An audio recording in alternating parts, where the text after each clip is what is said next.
এবার বিজেপির পায়ে ধরে ক্ষমা চাইলেন বিএসএফ। আর এই ঘটনার একটি ভিডিও সামাজিক যোগাযোগ মাধ্যমে ছড়িয়ে পড়তেই ব্যাপক চাঞ্চল্যের সৃষ্টি হয়েছে। জনমনে প্রশ্ন উঠছে, বিএসএফ কি এমন করলো যার কারণে বিজেপির পায়ে ধরতে হলো?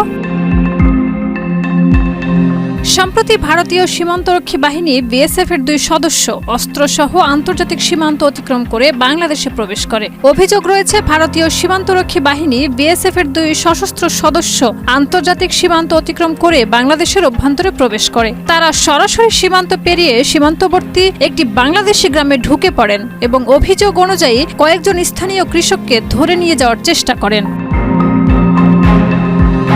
ঘটনার খবর পেয়ে দ্রুত বর্ডার গার্ড বাংলাদেশ বিজিবি এর নিকটস্থ ক্যাম্প থেকে সদস্যরা ঘটনাস্থলে পৌঁছান।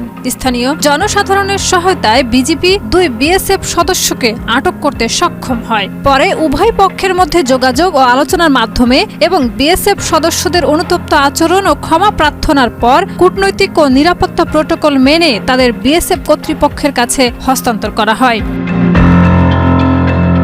সামাজিক যোগাযোগ মাধ্যমে ছড়িয়ে পড়া ভিডিওতে দেখা যায় আটককৃত বিএসএফ সদস্যরা বিজিবি সদস্যের কাছে ক্ষমা প্রার্থনা করছেন এবং নতজানু হয়ে তাদের প্রতি অনুরোধ জানাচ্ছেন। ভিডিওতে কেউ বিজিবির পেশাদার ও কৌশলী ভূমিকার প্রশংসা করেন, আবার কেউ সীমান্ত নিরাপত্তা ও বিদেশি বাহিনীর অনুপ্রবেশ নিয়ে উদ্বেগ প্রকাশ করেছেন।